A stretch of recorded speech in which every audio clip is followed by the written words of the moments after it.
नमस्कार, भटकंती चॅनल मध्ये आपले स्वागत आहे।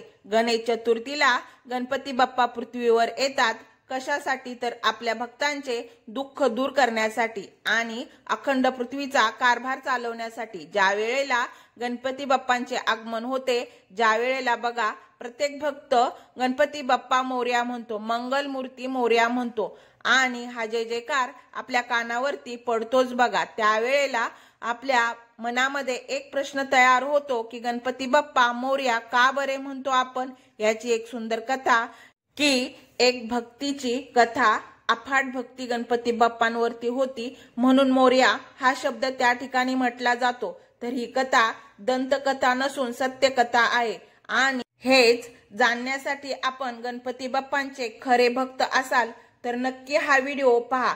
तर महाराष्ट्रातील मयुरेश्वर मंदिर म्हणजेच मोरगावचे मंदिर आणि मोरया गोसावी हीच कथा एक भक्ताची प्रसिद्ध आहे।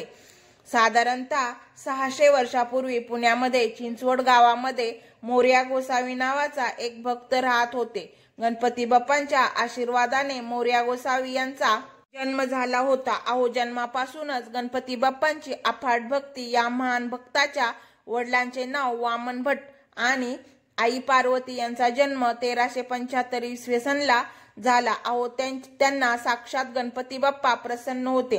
स्वतः गणपती बाप्पांनी स्वप्नात येऊन सांगितले होते की मी तुमच्या पोटी जन्म घेईन, असे वरदान दिले होते बाप्पांनी। मोरया गोसावी यांचे पिता वामन भट व माता पार्वती बाई हे कर्नाटकहून पुणे जिल्ह्यात मोरगाव नावाचे गाव आहे, म्हणजेच गणपती बाप्पांचे मोरेश्वर सुद्धा म्हणतात, त्या ठिकाणी आले होते। वामन भट हे कानपथ्य संप्रदायाचे होते आणि हा जो संप्रदाय आहे हा गणपती बाप्पांची भक्ती करणारा संप्रदाय आहे, दुसऱ्या कुठल्याही देवाची नाही, फक्त गणपती बाप्पांचे।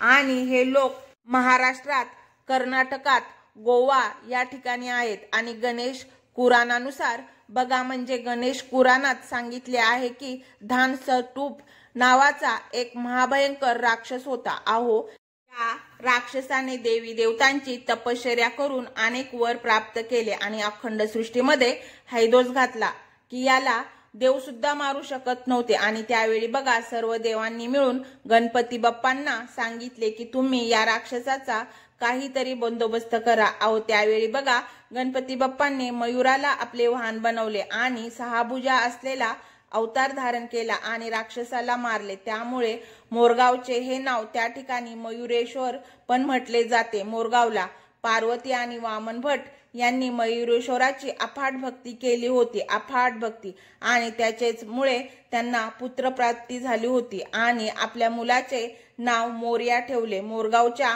गणपतीच्या आशीर्वादाने। आणि हा झालेला मुलगा मोरया लहानपणापासून अफाट भक्ती गणपतीची करू लागला। वेद, कुराण अनेक ग्रंथाचा अभ्यास केला आणि विवाह अवस्थेत बघा संत झाले। पुढे बघा निसर्गाच्या नियमानुसार माता पित्यांचा देहांत झाला आणि नंतर ते पुण्याला गेले। पुण्याला पवना नदीच्या किनाऱ्यावरती चिंचवड या ठिकाणी आश्रम तयार केला आणि राहू लागले तिथे। बघा प्रत्येक वर्षी चतुर्थीला चिंचवड पासून जवळजवळ 95 किलोमीटरचं अंतर मोरगाव आहे, या पायी चालत जायचे आणि त्या गणपती बाप्पांची दर्शन घ्यायचे। अफाट सेवा केली मोरगावच्या गणपती बाप्पांची बघा की ज्याची सेवा वडिलांनी केली, सेवेमधून कुठलाही खंड पडू दिला नाही, ही प्रथा चालूच राहिली। 117 वर्ष मोरया गोसावी मोरगावला चालत जात होते गणपती बाप्पांचे दर्शन घेण्यासाठी, सेवा करण्यासाठी। तिथून पुढे बघा निसर्गाच्या नियमानुसार मोरया गोसावी यांचे वय झाले, वृद्ध झाले। देवा, आता मी तुझ्यापर्यंत नाही येऊ शकत, अशी गणपती बाप्पांना प्रार्थना केली आणि ते बघा चिंचवडच्या गावी होते आपल्या आश्रमामध्ये।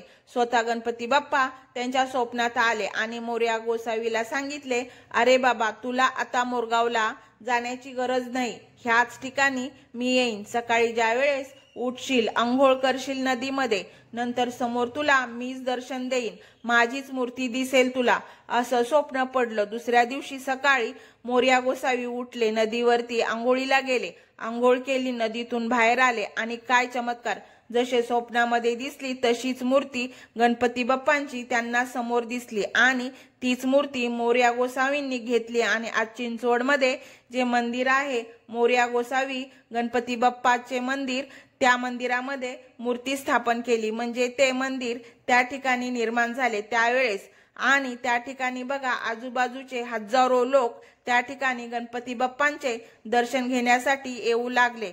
जो मनापासून सेवा करू लागला, गणपती बाप्पांची भक्ती करू लागला, नामस्मरण करू लागला, त्याला गणपती बाप्पा पाहू लागले, इच्छा त्यांच्या पुऱ्या होऊ लागल्या, दररोज आरती होऊ लागली। त्या ठिकाणी भक्तांनी आनंदाने म्हटले, गणपती बाप्पा मोरया, मंगलमूर्ती मोरया जसं म्हटले गेले हे वाक्य। आणि त्याच काळापासून तेव्हापासून गणपती बाप्पा मोरया असे जिकडे तिकडे म्हणू लागले। महाराष्ट्रामध्ये आणि महाराष्ट्राच्या बाहेर सुद्धा कशामुळे? मोरया गोसावीच्या अफाट भक्तीमुळे। तर भक्ती करावी तर अशी, भगवंत स्वतः घरी येतात, भक्ताच्या एवढी ताकद भक्तीची। आणि आज सुद्धा त्या ठिकाणी भाद्रपदमध्ये मंदिरामधून पालखी मोरगावला जाते दर्शन घेण्यासाठी, वर्षातून 2दा डिसेंबरला सुद्धा जाते। त्या ठिकाणी जो आवार आहे मंदिराचा, मोरया गोसावी सकट 8 वंशजांची समाधी आहे। त्या ठिकाणी समाधीकडे पाहिल्यानंतर आपल्याला वाटते की अफाट भक्ती गणपती बाप्पांच्या प्रती यांची होती। अशी ही गणपती बाप्पांची कहाणी, एक भक्ताची, ही गणपती बाप्पांची सुंदर अशी कथा एक भक्ताची आवडली असेल तर आमच्या चॅनलला लाईक, शेअर, सबस्क्राईब करा आणि गणपती बाप्पा मोरया म्हणून एक कमेंट सुद्धा करा। धन्यवाद।